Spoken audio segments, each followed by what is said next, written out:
Olá, olá, 9 de dezembro de 2020. Confira as principais notícias desta quarta-feira. Governo do Estado dá detalhes sobre política de vacinação contra a Covid-19 no Maranhão. No estúdio, veja como está o trabalho da equipe de transição do prefeito eleito Eduardo Braide. Prefeitura lança revista e nova central de atendimento aos turistas no centro histórico da capital. Veja ainda como foi o jogo do Palmeiras pela Libertadores da América e do Sampaio pelo Campeonato Brasileiro da Série B. Fique ligado na TV Difusora e tenha um bom dia, Maranhão.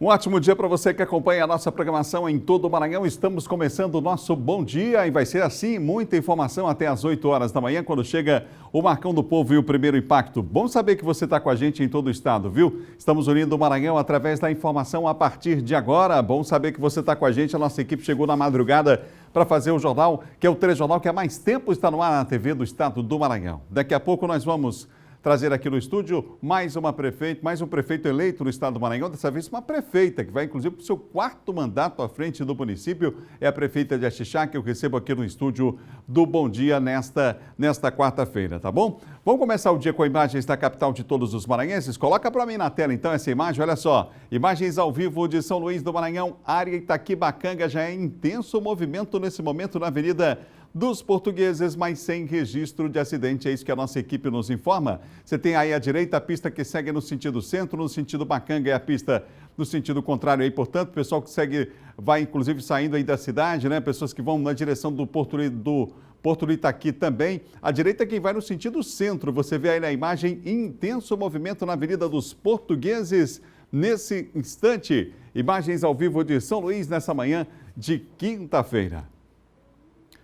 Olha, o ministro da Saúde afirmou que 300 milhões de doses de vacina contra a Covid, essas doses estão disponíveis aqui no Brasil, já há um planejamento para essas doses serem distribuídas, falta definir aí qual laboratório que vai entregar ao Brasil essas doses estão garantidas, segundo o ministro, esperando a aprovação, inclusive, da Anvisa. Mas o ministro não deu uma data de início da imunização no país. O Eduardo Bueno tem os detalhes para nós, porque ontem, inclusive, o governador do estado, Flávio Dino, falou sobre o assunto em entrevista coletiva. Olá, Bueno, bom dia. Uma grande expectativa, claro, para o início aí dessa imunização no país, né?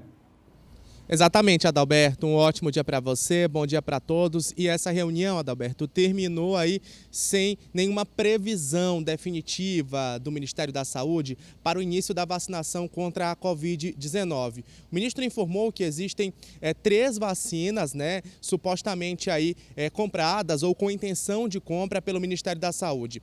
A primeira é do Instituto AstraZeneca, que está fazendo também uma parceria com a Universidade de Oxford, a Universidade Inglesa de Oxford, e esse instituto forneceria então cerca de 300 milhões de doses, 100 milhões no primeiro semestre. Inclusive essas doses já teriam aí um recurso garantido de 1,9 bilhão de reais. Também tem aquele consórcio de países que desenvolvem a vacina, o COVAX Facility. O Brasil também diz que já tem uma previsão de um número de doses, né, para 40 milhões de doses para esse consórcio de vacinas. Também tem, Adalberto, uma intenção de compra aí com o Pfizer, um outro instituto, um outro laboratório, que inclusive iniciou ontem a vacinação no Reino Unido e também já recebeu o aval para o início aí de uma suposta vacinação nos Estados Unidos. Então, com relação à Pfizer, seriam então 70 milhões de doses. Só que o presidente da Pfizer no Brasil participou de uma audiência na Câmara dos Deputados ontem e disse que o Ministério da Saúde está atrasado, que não existe nenhum tipo de garantia efetiva. Existe apenas uma intenção de compra de vacinas aí com relação à Pfizer.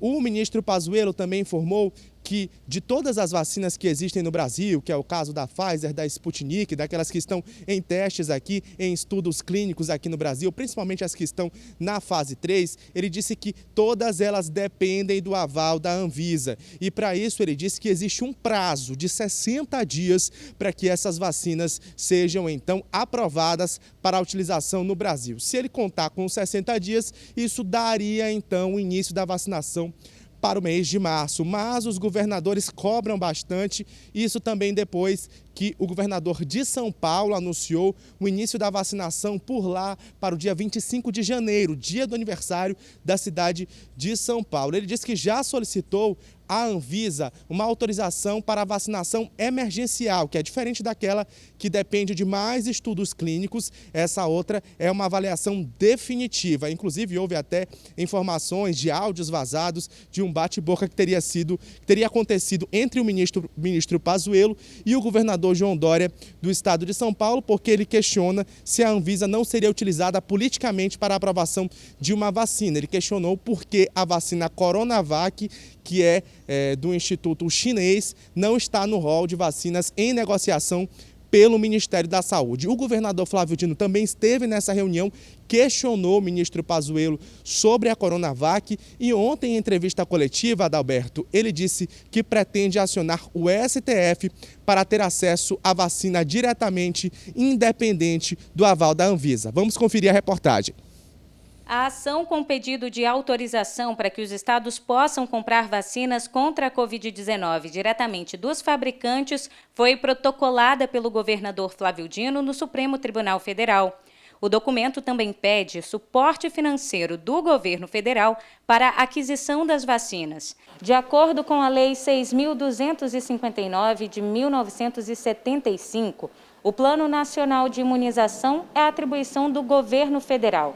Os medicamentos utilizados devem ser aprovados pela Agência Nacional de Vigilância Sanitária, mas até o momento nenhuma vacina foi aprovada no Brasil. Mas a lei diz que em casos excepcionais pode haver a aplicação de um medicamento, de uma vacina, neste caso, que é um tipo de medicamento, desde que ela tenha sido validada numa dessas 4 agências reguladoras do mundo. A agência dos Estados Unidos, a agência da Europa, a agência do Japão, a agência da China. Então, são as 4 agências que a própria lei brasileira reconhece equivalência prática em relação à Anvisa. E este é o conteúdo da ação judicial que nós entramos. O pedido vem após a revogação do presidente Jair Bolsonaro do acordo firmado entre o Ministério da Saúde, o Instituto Butantan, a Fundação Oswaldo Cruz e governadores no dia 20 de outubro para a compra de 46 milhões de doses da vacina Sinovac, que seria produzida pelo Instituto Butantan em São Paulo, em parceria com um laboratório chinês. O estado recentemente anunciou um plano próprio de vacinação. Lá, o governador João Dória pretende iniciar a imunização com a Coronavac, vacina fabricada na China pelo laboratório Sinovac, no dia 5 de janeiro. Flávio Dino também avalia a possibilidade de compra da vacina Pfizer. Nós já temos diálogo direto com a Pfizer, que é esta vacina que começou a ser aplicada hoje no Reino Unido. Ela tem alguns problemas logísticos, porque ela precisa do nível de conservação num resfriamento muito elevado, mas o secretário Carlos Luda está vendo como contornar essas dificuldades, de modo que, se a Anvisa autorizar Pfizer ou se o Supremo Tribunal Federal autorizar o governo do Maranhão, sim, um dos caminhos, sem dúvida, é comprar a vacina da Pfizer. Somando a rede pública e privada, 199 pacientes estão internados em leitos de enfermaria e 126 em unidades de terapia intensiva. Flávio Dino atribui a importância de evitar uma segunda onda da doença à urgência para o início da vacinação. A vacinação é uma prioridade máxima e eu vou alocar todos os recursos possíveis se o governo federal, infelizmente, mantiver uma atitude omissa, mediante, claro, a autorização do Supremo Tribunal Federal, porque eu tenho que cumprir as leis. Eu não posso ir amanhã a um supermercado hipotético e comprar vacina sem que eu tenha autorização ou da Anvisa ou do Supremo Tribunal Federal. Pois é, Adalberto, só lembrando que o Instituto Butantan e também o laboratório chinês Sinovac pretendem divulgar resultados da terceira fase de testes no próximo dia 15 de dezembro. A partir daí, esse relatório vai ser enviado, então, à Anvisa. A Anvisa que, inclusive, esteve na China, na sede do Sinovac, fazendo uma inspeção e por lá fez vários questionamentos, tanto à Sinovac quanto ao Instituto Butantan. Eu volto ao estúdio com você, Adalberto Melo. Obrigado, Bueno, pelas informações. Fica a expectativa agora também para o posicionamento do Supremo Tribunal Federal quanto a esse assunto. A gente só espera que não se faça uso político desse momento, dessa questão, porque vidas estão em jogo, né? Então, com segurança sim, mas uso político, essa observação que a gente faz aqui, fica a preocupação de todo mundo em relação a esse momento e que o mais rápido possível, com segurança, a gente comece a vacinação no país, né? Por falar em Covid-19, vamos conferir os últimos dados da Covid aqui no Maranhão. Os números mostram estabilidade, mas o sinal de alerta está ligado, a preocupação é grande, claro, por conta do aumento dos casos, 195.589 casos confirmados, o número de recuperados é 187.070, ativos 4.170, o número de óbitos, a gente lamenta, claro, 4.349. Nas últimas 24 horas, segundo dados da Secretaria de Estado da Saúde, no Maranhão, 39 casos na Ilha de São Luís, 10 casos em Imperatriz, 324 casos nas demais regiões. Estamos em tempo de pandemia, todo cuidado é pouco, continua aquele alerta, necessidade do uso da máscara, do álcool gel, distanciamento, enfim. Ficam essas observações mais uma vez, não é? Vamos continuar falando de saúde. O Brasil tem cerca de 180 mil casos de câncer de pele registrados por ano. Risco que pode ser evitado com alguns cuidados, especialmente em cidades como São Luís, com dias de sol forte na maioria dos meses. Em São Luís, as pessoas precisam conviver com as altas temperaturas, normalmente durante período seco acima de 30 graus. É bem quente, né? Pois é, para se proteger do calorão e principalmente doenças que possam surgir, com a exposição aos raios solares, é fundamental a utilização de protetor solar e o uso de roupas adequadas. É usar o protetor solar, a gente pede que tenha um FPS, que se chama fator de proteção, no mínimo 30, e que repasse esse protetor a cada 2, 3 horas. Segundo a estimativa do Instituto Nacional de Câncer, em média, são cerca de 180 mil novos casos da doença a cada ano no Brasil.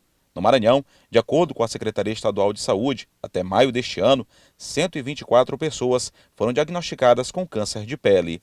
Ora sol, ora chuva. Mesmo nesse período de transição climática, do período seco para o período chuvoso, é necessário seguir as recomendações dos especialistas para prevenir o câncer de pele e outras doenças que possam surgir com a intensa exposição aos raios solares. Além do protetor solar e de roupas adequadas, o horário de exposição também é importante. O recomendado é que a exposição ao sol seja até às 10 horas da manhã ou depois das 4 da tarde.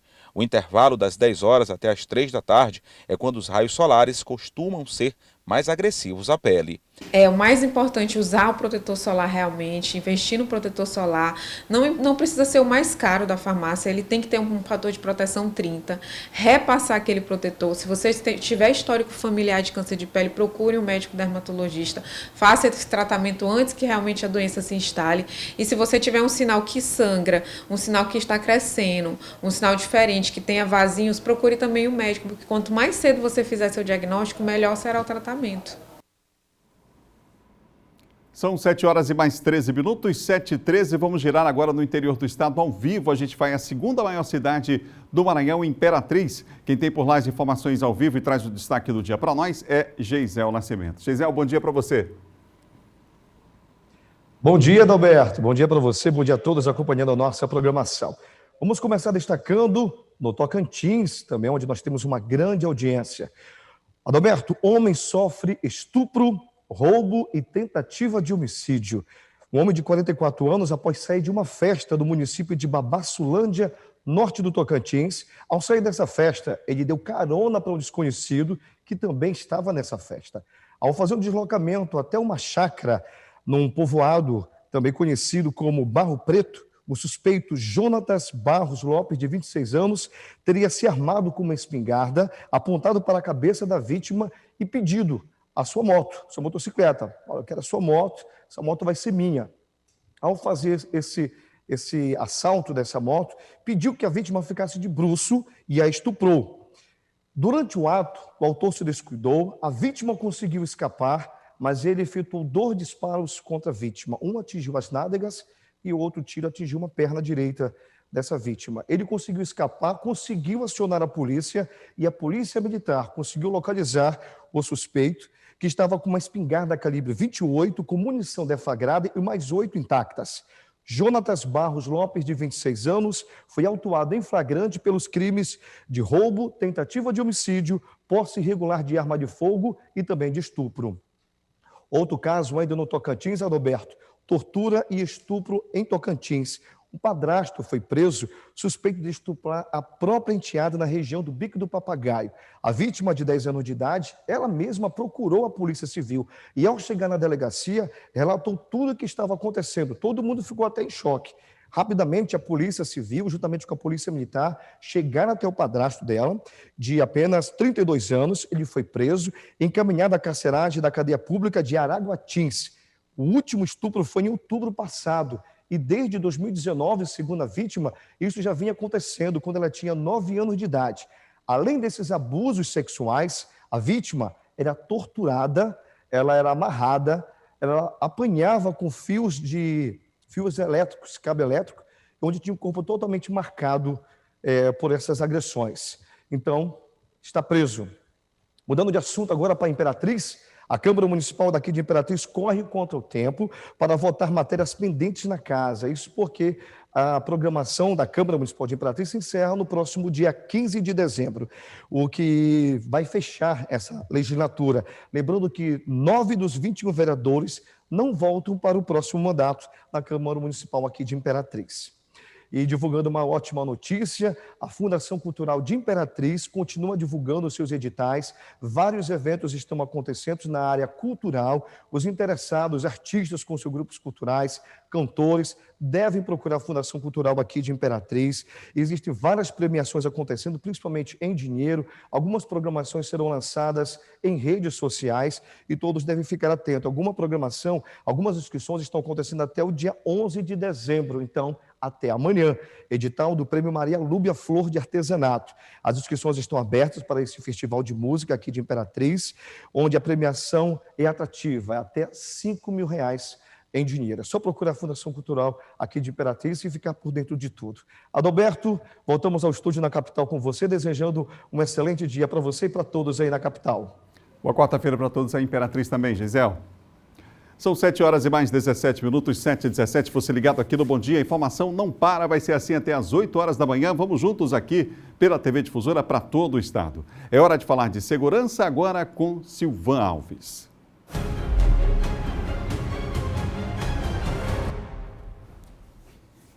Bom dia, Silvan. Bom dia, Adalberto, bom dia a todos. Ô Silvan, vamos falar sobre a prisão de um suspeito esse caso é aquele caso relacionado ao empresário, Bruno, né, que foi assassinado. Bruno, foi preso um suspeito do assassinato dele. O caso foi lá na Vila Maranhão? O acusado foi preso na Vila Maranhão. Esse caso, Adalberto, é o caso do empresário Bruno, que vinha de Rosário na madrugada de segunda-feira. Ah, tá, sim. Isso, que vinha de Rosário na madrugada de segunda-feira e foi atacado ali nas proximidades do Campo de Periz, ali entre o Campo de Periz e a ponte do Estreito dos Mosquitos. Esse indivíduo foi preso numa ação feita pela Superintendência da Polícia Civil da capital. É o seu Júnior, esse indivíduo é bastante conhecido ali naquela área, em função da prática de furto, roubo, lá naquela região ali do Campo de Periz, lá no Estreito dos Mosquitos. E aí a polícia diz que esse seu Júnior aí, ele foi reconhecido pela principal testemunha do crime, que no caso é a esposa do Bruno, ela estava com ele, inclusive foi atacada, coronhada, não é? E possivelmente não foi morta porque esses criminosos viram a aproximação de um veículo que vinha também chegando a São Luís, na rodovia, e aí eles subiram na moto e foram embora. E aí deu chance ainda para que ela tentasse socorrer o marido, dirigiu até o posto da Polícia Rodoviária Federal, mas infelizmente um dos tiros atingiu o coração do Bruno e ele acabou perdendo a vida. Há mais 2 pessoas que, segundo a polícia, estão identificadas. Além do Júnior, que está preso, a polícia está procurando mais 2 pessoas. O parceiro dele, que estava numa moto, que também, segundo a polícia, ele é autor de vários crimes lá naquela região. E uma terceira pessoa, que foi a pessoa que comprou os objetos, no caso, os objetos pessoais do Bruno, assim como também aparelho de telefone celular da vítima e da esposa.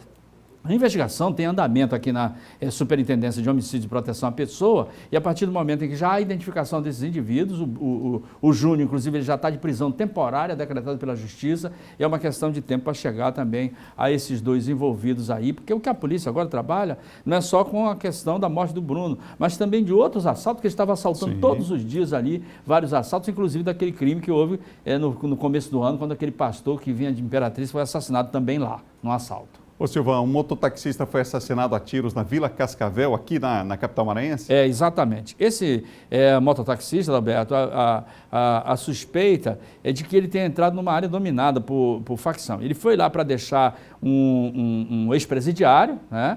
E aí, chegando lá, nessa região, os indivíduos lá começaram a atirar. Não se sabe se o objetivo era roubar a moto do mototaxista, porque ele se assustou e tentou fugir, ou se o objetivo era atingir esse passageiro que é presidiário. O passageiro que é presidiário, ele foi atingido também, foi atingido com 2 tiros, foi levado para o hospital, foi socorrido, levado para o hospital, mas infelizmente o mototaxista não teve a mesma sorte, ele foi atingido numa região vital e acabou morrendo. Esse caso também já está sendo investigado lá pela SHPP, que é a Superintendência de Homicídios e Proteção à Pessoa.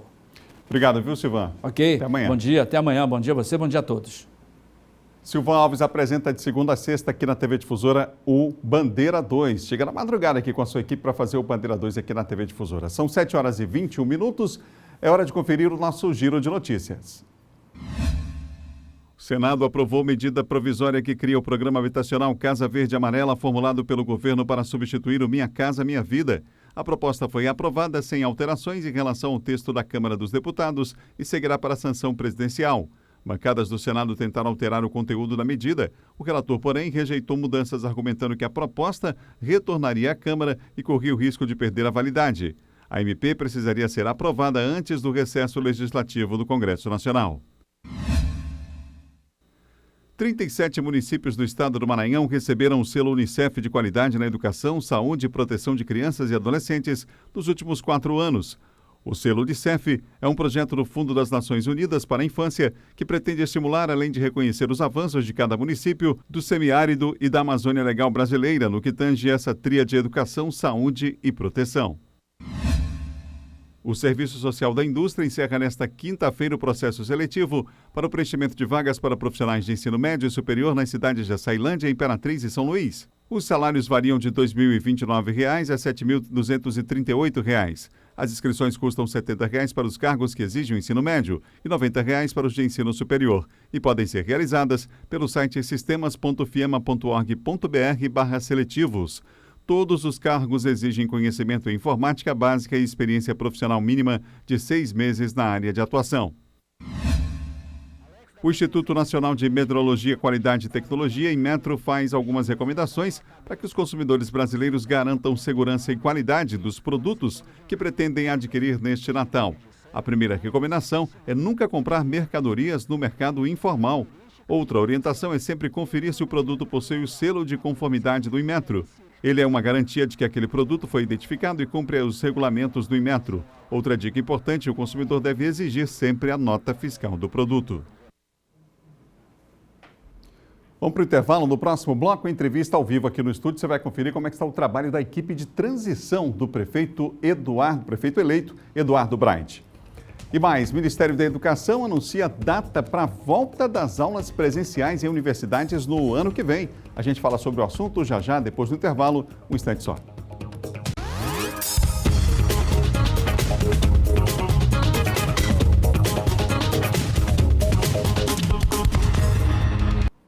São 7 horas e mais 26 minutos, ao vivo, de volta o Bom Dia Maranhão para todo o estado. Aqui no estúdio nós vamos falar agora sobre a transição na Prefeitura da capital. Eu recebo o advogado Enéas Garcia Fernandes Neto, que foi designado para coordenar a equipe de transição pelo prefeito eleito Eduardo Braide.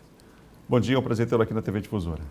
Bom dia, Adalberto. Bom dia aos telespectadores que nos assistem. É um prazer o convite de estarmos aqui. O senhor coordena um trabalho com uma equipe formada por mais 4 pessoas, não é? O que tem sido feito até agora em relação a essa transição? Hoje, inclusive, está marcada a primeira reunião das 2 equipes, a equipe do prefeito eleito Eduardo Braide e a equipe do atual prefeito Edivaldo Holanda. Adalberto, essa fase de transição, na verdade, ela é o objetivo de obter umas informações mínimas, né? Informações mínimas para a nova gestão e também as informações mínimas que a atual gestão possa passar para a gente. A gente sabe que esse ano foi um ano atípico, em virtude da alteração da data das eleições, o segundo turno, então é um curto tempo. Mas a transição funciona assim. Nós tivemos na última sexta-feira na Prefeitura, onde o prefeito eleito Eduardo Braide e eu acompanhando, entregamos ao prefeito Edivaldo o ofício indicando essa equipe. Essa equipe é composta por mim, Enéas Fernandes, advogado e coordenador, pelo professor Flávio Olímpio, que é contador e advogado, pela Elizabeth Castelo Branco, que é professora da Rede de Ensino Municipal, pela doutora também Marília Gomes da Silva, que possui administradora de empresas, possui ampla experiência em administração pública, e também o ex-deputado Max Barros, né, que é engenheiro civil. E nós tivemos essa recepção na sexta-feira, o prefeito se colocou à disposição, e essa é a nossa expectativa, de que a gente tenha uma transição tranquila e transparente. A partir desse trabalho, dessas reuniões, um relatório vai ser elaborado para que as pessoas tenham ideia de como é que vai funcionar aí passo a passo. Adalberto, existirá essa primeira reunião hoje, onde participarão as duas equipes, a nossa, indicada pelo prefeito eleito, e a do prefeito Edivaldo, em que a sistemática do trabalho qual será? Levantar cada um em cada pasta da Prefeitura de São Luís, seja saúde, educação, nas principais pastas, as principais informações que a gente possa obter, para levantar e entregar ao prefeito um relatório chamado conclusivo. E é nesse relatório que, inclusive, pode subsidiar o prefeito para até a nomeação de indicação do seu secretariado futuro. Eu ia perguntar sobre isso. Esse relatório também vai ser importante essas informações vão ser importantes para o prefeito decidir como que vai ser, inclusive o tamanho da equipe, sim, né? Sim, de fato. Nós sabemos, e a intenção do prefeito, inclusive isso é notório, até porque ele mesmo, desde a campanha, já é um comprometimento dele, de ter uma equipe eminentemente técnica. Claro que alguns cargos são de natureza política, até em virtude da necessidade e adequação para exercício justamente da democracia, que é o resultado das eleições nas urnas, mas esse relatório também serve para subsidiar o prefeito na nomeação desse secretariado. Já é possível perceber nesses primeiros contatos uma abertura por parte da administração atual nesse momento de transição que é tão importante, é um passo, inclusive, republicano, né? Uma atitude republicana de transparência, inclusive, da atual gestão. Já é possível perceber isso? Percebemos sim, Adalberto, até porque quando tivemos na Prefeitura, o prefeito Edivaldo também colocou à disposição o atual secretário municipal de governo, Pablo Rebouças. Tenho entrado em contato com ele constantemente, solicitado algumas informações já oficiais e as informações de local de reuniões, como a gente pode proceder, de uma forma que, ao final, a gente obtenha êxito nesses dados e nessas informações, mesmo que se tenha esse curto prazo. Mas a equipe é uma equipe técnica, é uma equipe que terá muito esforço e trabalho, e com certeza nós conseguiríamos, dentro do menor prazo possível e curto, entregar esse relatório conclusivo ao prefeito eleito, para que ele possa, a partir de 1º de janeiro, de fato, dar início à gestão, na nova gestão do prefeito eleito Eduardo Braide, inclusive com impacto, inclusive nas medidas dos primeiros 100 dias da sua administração. Já é possível fazer alguma previsão de data para nós ainda não teremos, Adalberto, porque, como disse, a primeira reunião é hoje, são vários dados, várias informações que, além de serem coletados, têm que ser analisados para que possa ser concluído nesse relatório e entregue ao prefeito. Então, a gente ainda não tem um prazo em si, mas sabemos que é curto, porque a posse, de fato, já é 1º de janeiro. Qual é o horário da reunião e o local? A gente está marcado hoje às 9 horas na Escola de Governo da Prefeitura de São Luís. Boa sorte, um bom trabalho lá. Com certeza toda a população de São Luís torce para que esse trabalho seja exitoso. Afinal de contas, o que está em jogo aí é a qualidade de vida das pessoas e a gestão pública, na verdade, de fato, o objetivo principal é esse, né? Dar qualidade às pessoas que vivem na cidade, planejar a cidade, pensar a cidade a partir dessas informações. Com certeza, e isso o prefeito eleito sempre teve, o intuito de transparência, demonstrar transparência, pensar na cidade e aplicar isso na prática para o bem de toda a população. Obrigado mais uma vez. Eu que agradeço pela atenção e o convite aqui. Vamos em frente com o Bom Dia Maranhão. Olha, na semana passada nós mostramos aqui no Bom Dia a ação de vândalos em espaços como praças que foram entregues recentemente pela Prefeitura da capital. Hoje nós vamos mostrar a beleza e as vantagens do bom uso desses espaços coletivos. Vamos ver. O entardecer em São Luís, amigos reunidos, conversa boa, uma praça para continuar contando e fazendo boas histórias. Na Praça da Misericórdia, reformada recentemente, a Fernanda voltou a frequentar. Agora, todo dia ela está no lugar aproveitando o ambiente em boas companhias. Ao redor da praça sempre vem os que moram, vem também os parentes que também eram do centro e hoje já moram em outros bairros, mas com a inauguração daqui, reaproximou todo mundo.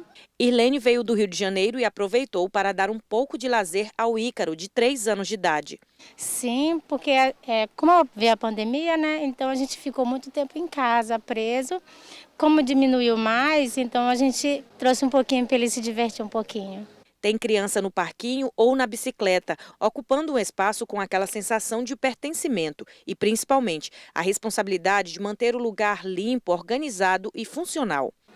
Esse sentimento de pertencimento já faz parte de nós. Depois que inaugurou, já até criou grupos aqui, onde nós mesmos já nos sentimos essa responsabilidade de cuidar disso aqui. Porque nós sofremos muito com o abandono. A gente não quer mais isso. E para estar na praça não tem hora. À noite, o cenário continua igualmente atrativo. Um verdadeiro convite. Para o fotógrafo, uma opção de cenário para fazer inúmeros cliques. Lazer para uns, espaço público de trabalho para outros. A gente tinha 2 pontos, que é o Espingão e tinha o Tracuá. Aí, com essas praças, a gente tem mais cenário. O Largo do Carmo teve características recuperadas. As peças passaram por restauração. São monumentos que integram o Complexo João Lisboa e Largo do Carmo, o que valoriza o patrimônio e vira ponto de registro. Fotos e selfies que ali se faz questão. Em todas as ações, diversão garantida. Aqui já reformaram, aqui já ficou mais bonito. Você gostou? Sim, gostei muito. Praças ocupadas de forma consciente e um aprendizado desde a infância. Tem que cuidar para manter tudo bonito. É que elas tratam bem as ruas, que elas jogam lixo no lixo. É simples, né, Alice? É isso aí. Mais simples, mas tem muita gente não cumprindo esse dever de casa, né? São 7h34. O Ministério da Educação, o MEC, anunciou a nova data para o início das aulas presenciais no ano que vem. Eduardo Ericeira tem os detalhes para nós. Eduardo.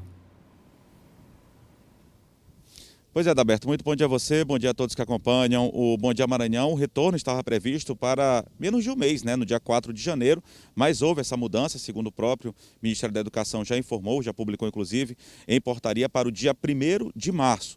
Por conta da situação da pandemia em muitos municípios brasileiros ainda enfrentando essa curva crescente, então vai haver a verificação ainda para possível retorno das aulas no dia 1º de março, pelo menos houve essa mudança. A gente inclusive está aqui no prédio da Universidade Federal do Maranhão, estava previsto o retorno das aulas presenciais no dia 4 de janeiro, agora ficou para o dia 1º de março. O documento que foi aí definido, essa definição da nova data na segunda-feira desta semana em portaria publicada na edição extra do Diário Oficial da União. O documento recomenda que para a realização das aulas presenciais, as instituições deverão observar os protocolos de biossegurança para enfrentamento da pandemia da Covid-19. A portaria publicada no dia 2 de janeiro, que determinava a retomada das aulas em janeiro, não foi revogada, mas alterada no trecho que trata do início das aulas presenciais. Enquanto isso, segundo a própria portaria, vai haver essa questão das aulas remotas, que continuam, permanece, para diminuir os impactos negativos trazidos em várias áreas, não é diferente na área da educação, então vai continuar essas aulas remotas, a tecnologia aí a favor da educação permanece aí como forma de minimizar os impactos negativos trazidos pela pandemia do novo coronavírus para os estudantes dessas instituições federais, é exemplo aqui da Universidade Federal do Maranhão. A gente volta com você, Adalberto Melo. Obrigado, Eduardo, pelas informações. Daqui a pouquinho, Eduardo vai voltar. São 7h36 da região Itaquibacanga, lá da UFMA. A gente vai agora para o leste maranhense, lá para Caxias, ao vivo, com a Raquel Souza, que traz o destaque de hoje. Raquel, bom dia. Bom dia, Adalberto. Bom dia a todo mundo que nos assiste. Olha só, a Polícia Militar de Caxias prendeu na tarde de ontem um homem de 36 anos de idade acusado de praticar violência doméstica contra sua ex-companheira de 25 anos de idade. Isso aconteceu no município de Aldeias Altas, que é distante aí cerca de 37 quilômetros de Caxias. A PM foi acionada pela vítima, que informou que o seu ex-companheiro a agrediu com socos, tapas e chutes. Ela relatou, inclusive, que conseguiu fugir no momento da agressão e foi até a sede do quartel de polícia militar para fazer a denúncia. A mulher apresentava hematomas no olho direito e nas pernas. De imediato, os policiais militares fizeram buscas pelo local e localizaram um suspeito na rua 7 de setembro, na região central daquela cidade, ainda durante a tarde. Ele foi reconhecido pela vítima e, em seguida, conduzido aqui para a Delegacia de Polícia Civil de Caxias. De acordo com o comandante da PM aqui do município, Major Kraieski, o batalhão da PM está aí garantindo reforço à campanha Sinal Vermelho contra a Violência Doméstica, através de ações contínuas, né, que envolvem casos dessa natureza, e que possuem alta prioridade no atendimento à vida e para preservar a integridade física delas, Adalberto. Lembrando também, uma outra notícia importante, que o prefeito de Caxias, Fábio Gentil, encontra-se internado no Hospital Sírio-Libanês, em São Paulo, depois, né, que ele realmente testou positivo para a Covid-19, mas segundo a assessoria do prefeito, através de uma nota oficial em suas redes, informou que ele apresenta quadro estável, sem maiores complicações. A gente continua aí torcendo para que, então, o prefeito, né, se restabeleça. E essas são as notícias de hoje, Adalberto, voltamos com você aí. Verdade, Raquel. Até amanhã. Bom dia para vocês em Caxias. Caxias ao vivo com a gente, são 7 horas e 38 minutos, vamos para o intervalo. Depois do intervalo você vai conferir uma entrevista aqui naquela série que a gente está fazendo com prefeitos eleitos do Maranhão. Vamos conversar com a prefeita reeleita em Axixá. E mais, tem esporte com Libertadores da América, Campeonato Brasileiro da Série B e o John Coutrin vem aí com os bastidores da política. A gente volta rapidinho em instantes, voltamos já.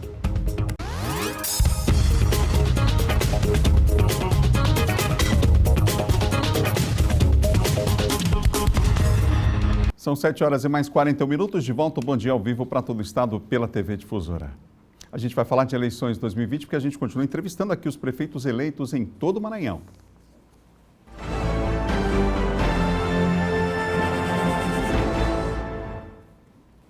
Aqui no estúdio eu recebo hoje a prefeita reeleita em Axixá, Sônia Campos, é com ela que eu converso a partir de agora. Prefeita, bom dia. Bom dia, Adalberto. Bom dia, TV Difusora. Bom dia, Maranhão. Bom dia, Axixá. A senhora foi eleita lá com 44,50% dos votos no município e o quarto mandato à frente da Prefeitura de Axixá. Que a senhora atribui mais essa vitória nas urnas? Além de eu ser axixaense, eu sempre quis ajudar minha cidade, sempre ajudei, mesmo antes de ser prefeita. E com esse trabalho que nós temos, que fizemos em Axixá, nós construímos as bases de Axixá, as estradas, as escolas, as pontes, as praças. E todo este nosso trabalho me deu essa condição de ir para a reeleição deste quarto mandato. A senhora, inclusive, foi a única prefeita reeleita na região do Muni, não é? O que a senhora, durante a campanha, obviamente que a senhora apresentou à população uma plataforma aí de ações, né, de atividades a serem realizadas. O que a senhora entende que é o maior desafio do município nesse novo mandato? O maior desafio do nosso município que nós tivemos foi justamente que nós deixamos um município sanado, as contas em dias, a estrutura toda da nossa cidade modernizada, uma educação que foi o meu desafio, que nós deixamos uma educação, o IDEB, um dos melhores IDEB do Maranhão, e voltamos e encontramos o IDEB baixo, muito baixo. E nós reconstruímos tudo isto e temos hoje o melhor IDEB do Maranhão. E este foi um desafio, mas o maior desafio que nós enfrentamos mesmo foi essas dificuldades que nós tivemos. É verdade, nós tivemos este coronavírus, que trouxe para a nossa cidade e para o Brasil, para o mundo, a destruir a nossa cidade. Mas mesmo assim, a gente conseguiu com a saúde, a Secretaria de Saúde, a Secretaria de Educação, fazer um grande trabalho de prevenção. Este foi o desafio de manter as economias no nosso município, o pagamento em dia e ter esse grande legado que é aquela vontade de construir cada dia mais um Axixá melhor. A senhora falou sobre a questão da Covid-19, isso vai ser um desafio para todos ainda por um tempo, né? A gente viu a vacina a partir do ano que vem, mas enfim, há uma situação aí em que todos os prefeitos do Brasil vão ter que enfrentar, né? O que está previsto para a partir do ano que vem em relação à saúde no município de Axixá, prefeita? Nós pretendemos melhorar mais a saúde, porque nosso Axixá, nós tivemos um índice muito pequeno do novo coronavírus, devido a esse trabalho arrojado, dessa parceria da Secretaria de Saúde com a Educação. E a gente sabe que em 2021, esse desafio é muito maior, porque nós temos que trabalhar, melhorar mais a nossa saúde, buscar mais investimento para a nossa saúde, valorizar cada vez mais os nossos profissionais e também cuidar da nossa educação, que é um desafio muito grande, porque nós estamos trabalhando, nosso calendário escolar está sendo cumprido.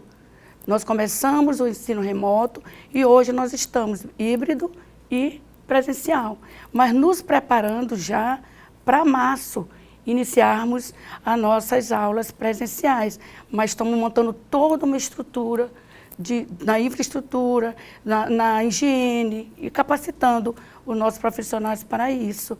E nós vamos continuar assim, na luta, trabalhando cada dia mais para o crescimento da nossa cidade. Prefeita, a necessidade também, nesse tempo de pandemia, a gente vê o número de desemprego aumentando, né? A necessidade de capacitação das pessoas, em especial os jovens. As pessoas de Axixá, a partir do ano que vem, vão contar também com esse tipo de formação, os jovens, ou seja, essas parcerias com instituições como o SENAC, o SESI, elas vão continuar? O que está previsto? Bom, nós, como falei, nós recuperamos o nosso IDEB. Nós, nesse nosso governo, nós trabalhamos muito a juventude. Nós buscamos muito emprego e renda, mas para este ano de 2021, nós vamos investir muito mais. A exemplo, hoje, nós temos uma carreta de empreendedorismo capacitando nossas mulheres para o trabalho, para enfrentar essa crise que poderá ser maior do que 2020. Mas estamos nos preparando para que a gente possa buscar recursos e benefício cada dia mais para a nossa cidade, para o nosso município. É um desafio grande, mas acreditamos com essa equipe que nós temos, uma equipe preparada, nós vamos também conseguir sair bem nesse novo desafio do ano de 2021. Falando em economia, também tem a área do turismo, né, prefeita? A gente vê ali a Rota da Jussara, como que cresceu, né, nos últimos anos, é importante esse investimento. Pois é. Não só a Rota da Jussara, não só o turismo aventureiro, mas nós vamos investir também no turismo religioso. Axixá é uma cidade vocacionada ao turismo religioso, tanto católico quanto evangélico. Também nós temos as expressões culturais.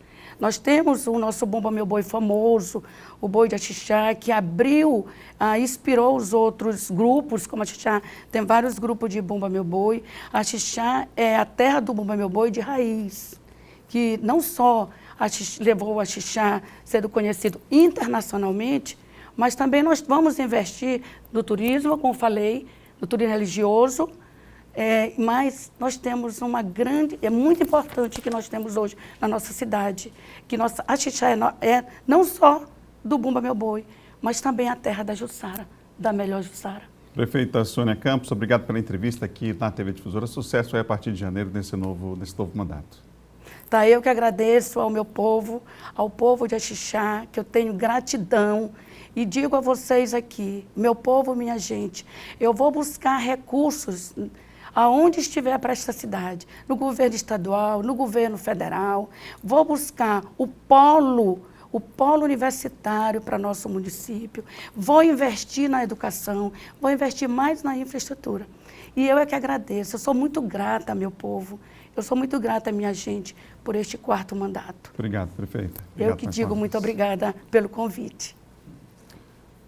Vamos mudar de assunto, a gente fala agora aliás, a gente estava falando inclusive sobre turismo aqui ainda há pouco, não é? Então, seguindo essa linha, vai ser lançado agora pela manhã um novo espaço da Central de Atendimento ao Turista aqui na capital e que fará parte aí do complexo do Museu da Gastronomia Maranhense. Lá no Centro Histórico da capital, quem está é Eduardo Ericeira e tem mais detalhes para nós. Eduardo. Pois é, Adalberto, o lançamento está acontecendo daqui a pouco, nesta quarta-feira, como você disse, por volta de 8h30 da manhã, pelo menos essa é a previsão, da Central de Atendimento ao Turista e também de uma revista eletrônica com as principais ações na área do turismo aqui no estado do Maranhão, não só na capital São Luís, mas também no interior do estado e também em outros estados no período de 2013 a 2020, que foi o período da atual gestão da Prefeitura de São Luís, que está no comando aí da Prefeitura de São Luís, as várias ações, várias atividades voltadas para o setor do turismo turismo que enriqueceram, alavancaram ainda mais esta área aqui na capital São Luís, recebendo inclusive pessoas de outras cidades aqui do interior do estado, também de outros estados e, claro, de outros países que visitaram a capital maranhense. Essa central de atendimento que será inaugurada hoje, como você disse, Adalberto, se soma a esse complexo que já foi inaugurado no Museu da Gastronomia, que fica na Rua da Gastronomia, como é chamada, como é conhecida, onde foi instalado esse museu. A partir do momento que a pessoa chega para ter qualquer tipo de informação, para receber qualquer tipo de informação nessa central de atendimento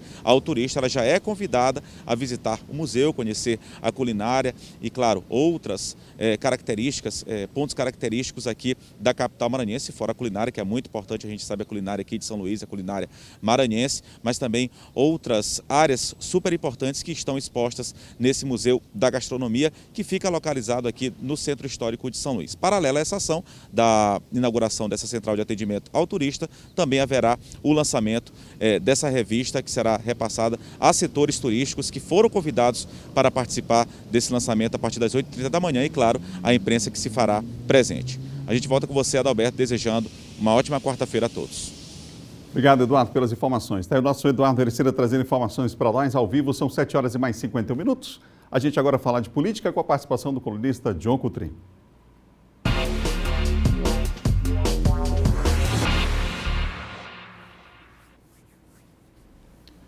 Bom dia, John. Bom dia, Adalberto. Bom dia a todos. Vamos começar falando sobre uma operação da Polícia Federal que está acontecendo agora, aqui na capital, no interior do estado também. John, que informações você tem para nós? Bom, acabei aqui de entrar em contato, Adalberto, com a assessoria da Polícia Federal.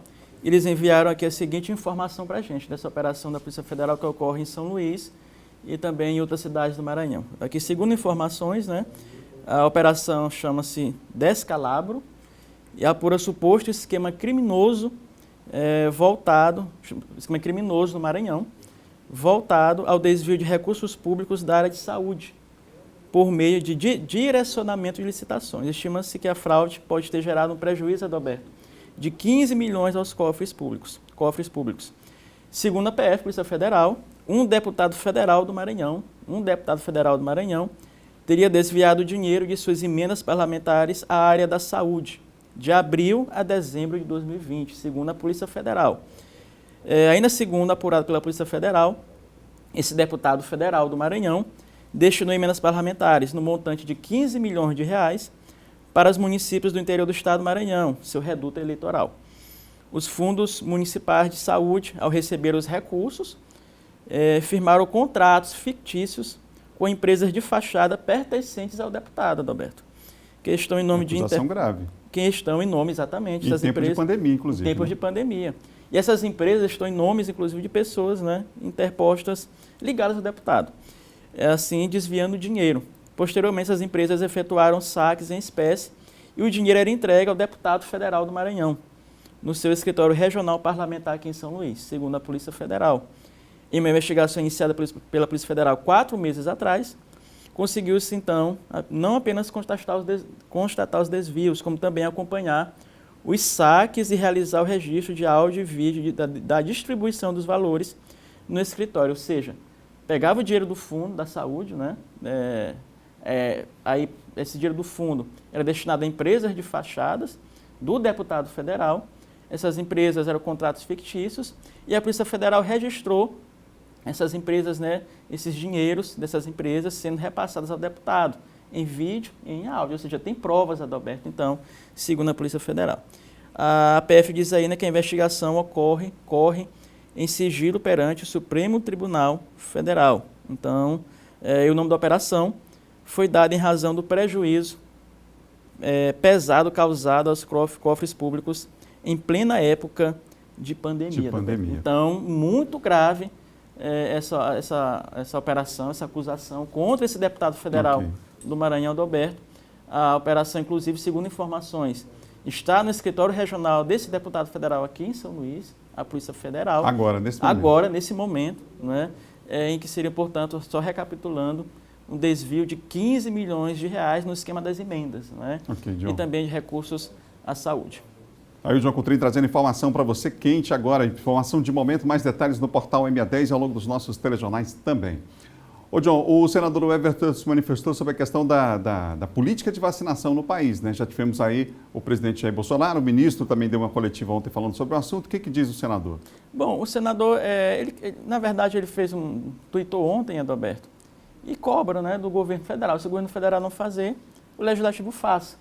E realmente, né, depois que o senador falou isso ontem, hoje pode ser, inclusive, já está sendo discutida a votação de uma medida provisória, Adalberto, que vai aí obrigar, portanto, o governo federal, né, a distribuir as vacinas aos municípios, todas as vacinas reconhecidas pela Anvisa e também atinentes a uma lei federal que já existe, não é? Que também pode, por força excepcional, essas vacinas reconhecidas por outros órgãos, né, agências internacionais, as 4, né, dos Estados Unidos, Japão, China e também da Europa. Então, essa MP, segundo Rodrigo Maia Adalberto, deve ser votada, vai dar agilidade até 5 dias aí para, portanto, ela ser votada ali no Congresso, de uma pressão ali no presidente Bolsonaro. Então, vamos passar para o nosso último assunto aqui. Nosso tempo hoje está corrido. O tempo fechou. Falar em tempo, o tempo fechou no grupo do WhatsApp de ministros do presidente Bolsonaro? Fechou porque, Adalberto, o ministro Marcelo Álvaro Antônio do Turismo foi para cima, né, do ministro, do chefe da Secretaria de Governo, Luiz Eduardo Ramos, dizendo que Luiz Eduardo Ramos estaria negociando, inclusive, o Ministério do Turismo, oferecendo cargos ali em relação à eleição da Câmara dos Deputados. Ele é o articulador político do governo, Luiz Eduardo Ramos, e aí o ministro do Turismo não gostou, né, dessa articulação para tirar ele do ministério, oferecer esse cargo ao Centrão. Ele acabou ontem fazendo uma série de acusações no grupo de WhatsApp dos ministros do governo Bolsonaro contra Luiz Eduardo Ramos. Depois, o presidente conversou com ele, ele acabou se retratando, pedindo desculpa. Essa não é a primeira vez. A gente lembra do Salles, do ministro do Meio Ambiente, também chamou o próprio Luiz Eduardo Ramos de Maria Fofoca, né, daquela crise toda. Ele acabou também pedindo desculpas. Ok, John, até amanhã. Até amanhã. Você ligado aqui na Difusora, a gente muda da política para o esporte. Vamos falar da maior competição do futebol no continente?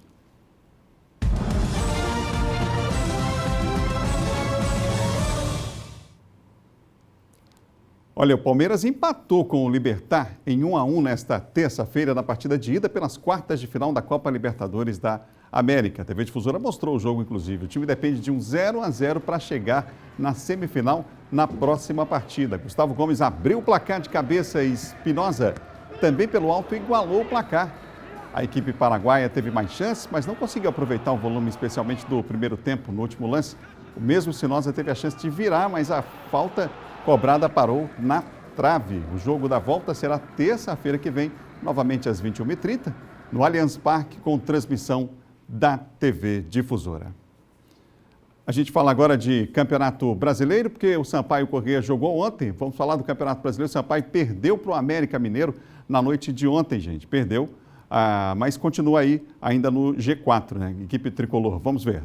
Não vai dar tempo hoje, a gente segue por aqui. Outras notícias você confere no portal MA10. A todos um ótimo dia. Amanhã a gente se encontra às 7 da manhã, depois do Bandeira 2. Tchau, tchau. Um ótimo dia para você. A gente se encontra. Imagem ao vivo a gente tem do bairro do Desterro, no centro histórico da capital maranhense. Aí está. Um ótimo dia para você. Boa quarta-feira. A gente se encontra.